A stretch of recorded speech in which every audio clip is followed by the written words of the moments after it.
Hello friends. देखो, इसके पहले लेक्चर में मैंने तुम्हें पढ़ाया व्हाट इज़ कोनिकल पेंडुलम, उसके डेफिनेशन के बारे में बताया। कोनिकल पेंडुलम होता क्या है, उसमें बॉब होता है, स्ट्रिंग होता है। मैंने तुम्हें रोटेट करके भी दिखा दिया, मेरे हाथ में एक धागा स्ट्रिंग था, पहले तुम्हें मैंने बता चुका इसके बारे में। अब हमें पढ़ना है कि ये जो पेंडुलम घूमता है, व्हेन पेंडुलम इज रोटेट, उसका एक जब वो रोटेशन लेगा तो उसका टाइम पीरियड कितना होगा, हमें यहाँ पे निकालना है। ये भी 3 मार्क्स का क्वेश्चन है जो बहुत ही इंपॉर्टेंट है, जो तुम्हारे एग्जाम है। इसको आईएमपी तो नहीं बोल सकते, ये वेरी आईएमपी हो सकता है। ठीक है, एग्जाम में पूछा जाता है, कई बार पूछा गया, तो शायद इस बार भी पूछे।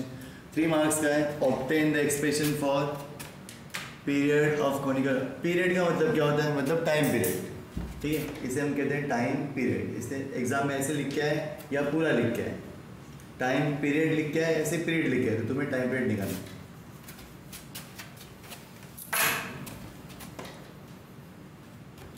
ठीक है, अब जो कोनिकल पेंडुलम है, देखो वापस से एक बार मैंने बताता हूँ तुम्हें कि ऐसे एक रिजिड सपोर्ट था, उसमें स्ट्रिंग धागा था, ये बॉब था। जब ये घूमना स्टार्ट करेगा एंटी क्लॉकवाइज ऐसे, अब मैं इसको देखो यहाँ पे ऐसे लिया, अब ये यहाँ पे लेके जा रहा हूँ मैं। जैसे मैं इसे यहाँ पे लेके आ रहा हूँ, ध्यान से देखना, यहाँ पे एक एंगल बन रहा है। अब ये यहाँ से वहाँ पे गया ऐसे, तो यहाँ पे एंगल क्या बन गया, थीटा। अब ये जो थीटा एंगल है, इसी को हम बोलते हैं कोन। क्या बोलते हैं, कोन। अब ये कोन बना के क्या करेगा, घूमना। अभी इसके अंदर तो जाएगा नहीं, इससे मैं से स्पेस में लेके ऐसे घुमाता, देखो दिख रहा है क्या, घूम रहा है। वैसे ही ये डायग्राम बनेगा तुम्हारे सामने, तो हम हाथ में लेके रखना पड़ेगा।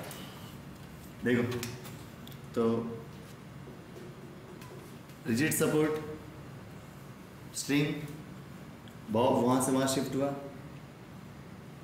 एक कोन बनाएगा, एंगल थीटा। अब वो घूमना स्टार्ट करेगा, तो घूमेगा कैसे, ऐसे वो गोल घूमेगा, तो यहाँ से वो घूमना स्टार्ट करेगा ऐसे।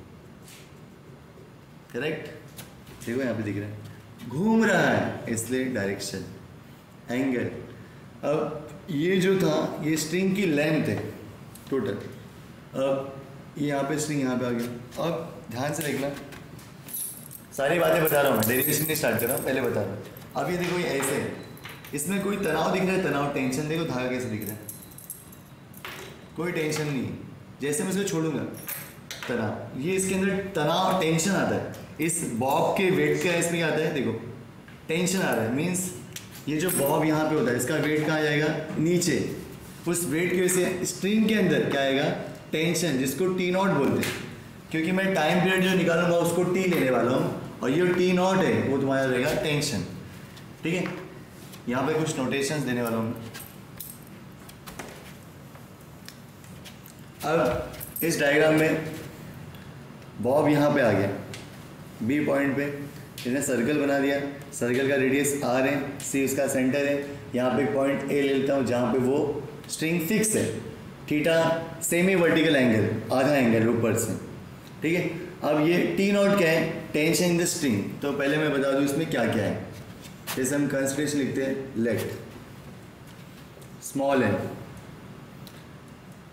एम है, मैं बोलता हूँ लिखता नहीं हूँ, M mass of the bob. M क्या है, मास ऑफ द बॉब।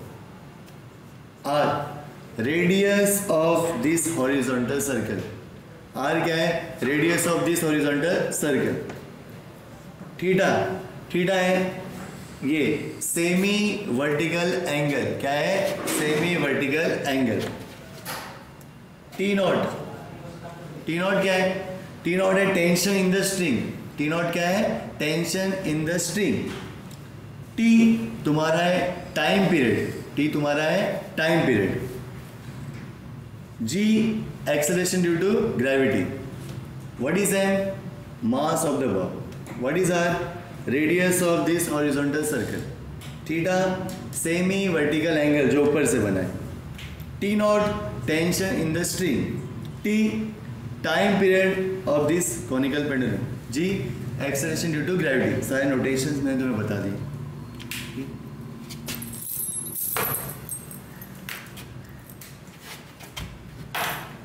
अब इसके एफबीडी में मैंने यहाँ पे M R omega square use किया है। एम मास है, आर रेडियस, ओमेगा जैसे वी होता है लीनियर स्पीड, उसी तरह ओमेगा होता है एंगुलर स्पीड। जैसे कोई चीज़ ऐसे सीधी जा रही है तो इसमें वी आएगा, और कोई चीज़ ऐसे गोल गोल घूम रही है घड़ी के कांटे की तरह तो इसमें क्या आएगा, ओमेगा। तो जैसे सेंट्रीपिटल फोर्स का फॉर्मूला होता है, देखो यहाँ पे सेंट्रीपिटल फोर्स का formula M square upon R. Sir आपने ऐसा लिखा एम आर ओमेगा स्क्वायर, देखो कैसा आता है, हमने 11 में पढ़ा था, ये फॉर्मूला था। जैसे हमारा फॉर्मूला होता है पोटेंशियल एनर्जी होता है M G H, kinetic energy होता है हाफ एम वी स्क्वायर, उसी तरह तुम्हारा v इज इक्वल टू होता है आर ओमेगा, यहाँ पे रख दो। तो centripetal force is equal to M चिपक के मतलब इसके बीच में क्या रहेगा, इनटू v की वैल्यू क्या है, आर ओमेगा, ऊपर का स्क्वायर इससे ब्रैकेट का square upon R, M into R का स्क्वायर आर स्क्वायर, ओमेगा का स्क्वायर ओमेगा स्क्वायर, करेक्ट। नीचे क्या है, आर। अब दो आर में से एक आर क्या होगा, कट, क्या बचा बता, एम आर ओमेगा स्क्वायर। तो ऐसे बना एम आर। तो हम सेंट्रीपिटल फोर्स को एम आर ओमेगा स्क्वायर भी लिख सकते हैं, कैसे, ऐसे, ठीक है। एग्जाम में दिखाना नहीं, तुम्हें मैं समझा रहा हूँ डेरिवेशन के, ठीक है। तो दोस्तों अब आते डेरिवेशन पे। इनमें इस डायग्राम में जो भी सारी चीज़ें थी मैं तुम्हें बता दिया, नोटेशन से लेके फॉर्मूला, एफबीडी तो तुम्हें आता ही है, ऑलरेडी हम पिछले लेक्चर में देखे एफबीडी प्लॉट कैसे करते हैं। अब इस एफबीडी को देख के इक्वेशन कैसे बनाते हैं वो भी मैंने तुम्हें सिखाया, एफबीडी इक्वेशन दोनों सिखा दिया। अब हमें इसे देख के डेरिवेशन करना है। हमारा क्वेश्चन क्या है, obtain the expression for period of conical pendulum, हमें टाइम पीरियड निकालना, ठीक है। डायग्राम हो गया। अब इस डायग्राम को देखो, उसकी एफबीडी यहाँ पे बनाई मैंने, ऊपर वाला कंपोनेंट इज इक्वल टू नीचे वाला, लेफ्ट वाला इज इक्वल टू राइट वाला। तो फ्रॉम फिगर, चलो ऊपर कौन है, T naught cos theta is equal to, उसके नीचे कौन है, एम जी। ये हो गया इक्वेशन 1, वर्टिकल हो गया। अब हॉरिजॉन्टल, यहाँ पे कौन है, T naught sine theta, T naught sine theta is equal to, उसके सामने कौन है, M R omega square, M R omega square, equation 2, ठीक है। मुझे टैन चाहिए, देखो टैन थीटा सुना होगा, क्या होता है बताओ, sign theta upon cos theta होता है। अब ये साइन थीटा ऊपर चाहिए, कॉस नीचे चाहिए, मुझे बताओ दोनों इक्वेशन में साइन कहाँ पर है, 1 में नहीं, 2 में हाँ है, ये ऊपर चाहिए और कॉस नीचे चाहिए, मतलब इस इक्वेशन 2 को 1 से डिवाइड करना है।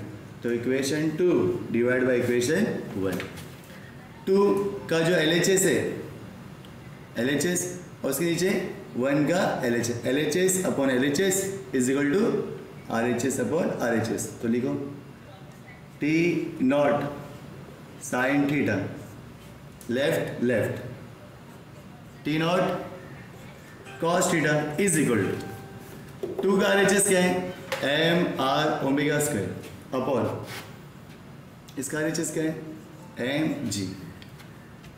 अब बताओ क्या क्या कट होगा, T not cancel, M cancel.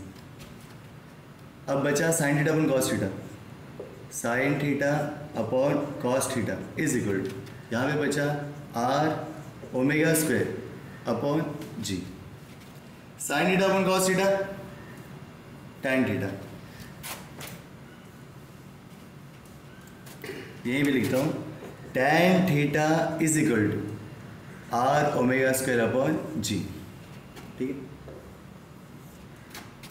हो गया टैन थीटा। अब इस टैन थीटा की हमें वैल्यू निकालनी है इस फिगर से, इस डायग्राम से। मैं इस डायग्राम को कट करके साइड में तुम्हें निकाल के दिखाता हूँ, ध्यान से देखो, यहाँ पे ऐसे परपेंडिकुलर दिख रहा होगा, थीटा अब यहाँ पे नहीं है, ऊपर है, ध्यान देना, यहाँ पे थीटा, ठीक है।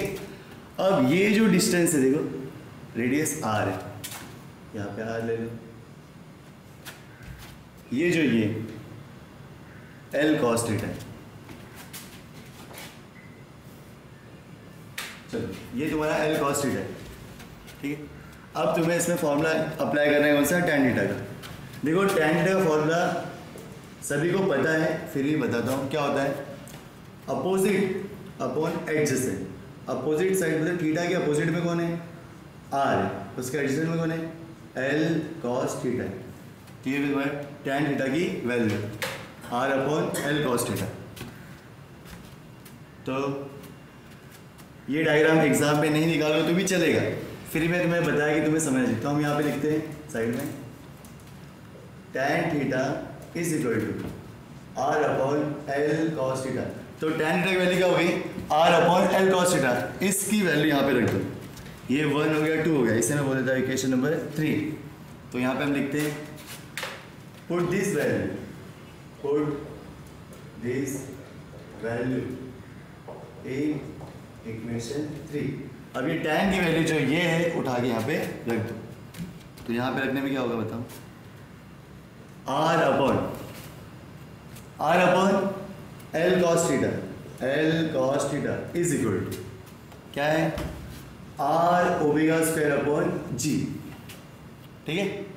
क्या होगा बताओ, आर आर इक्वल टू के साइड में वो कट हो जाएंगे, ठीक है। तो मैं ओमेगा स्क्वायर निकालता हूँ, चलो R upon L cos theta, R upon G into यहाँ पे इस तरफ आएंगे तो उल्टा हो जाएगा, जी अपॉन आर, नीचे वाला ऊपर, ऊपर वाला नीचे, इज इक्वल टू बचा omega square, R R cut, क्या बचा यहाँ कुछ नहीं, 1 बचेगा, ऊपर जी नीचे L cos theta is equal to omega square. हमें ओमेगा स्क्वायर नहीं चाहिए, ओमेगा चाहिए, इस स्क्वायर को हटाना है तो हम क्या करेंगे, स्क्वायर रूट लेंगे दोनों साइड का, taking square root on both side, taking square root on both side. तो ये ओमेगा स्क्वायर का ओमेगा चला गया, स्क्वायर चला जाएगा, क्या बचेगा यहाँ पे से, ओमेगा इज इक्वल टू यहाँ पे आएगा under root g upon L cos theta, ये हो गया तुम्हारा ओमेगा, ठीक। हमें निकालना क्या है, पीरियड, टाइम पीरियड। तो एक फॉर्मूला था 11 में, ठीक, वी नो दैट, हमें पता है फॉर्मूला क्या था, t is equal to 2 pi upon omega, ये फॉर्मूला था, t is equal to 2 pi upon omega, therefore t is equal to 2 pi, omega की वैल्यू यहाँ पर है, g upon L cos theta. Equation 3 मैं यहाँ पे बोलता था इक्वेशन 4, चलो तो कहाँ से ले रहे हैं हम, 4 से ले रहे हैं, तो ओमेगा की वैल्यू होगी under root g upon, root के बाहर नहीं जाना चाहिए, g upon L cos theta, okay. कहाँ से लिया, फ्रॉम इक्वेशन 4। अब ये इसको मैं लिखता हूँ t is equal to 2 pi, नीचे वाला ऊपर जाएगा, L cos theta upon G, this is your time period, this is your time period, okay.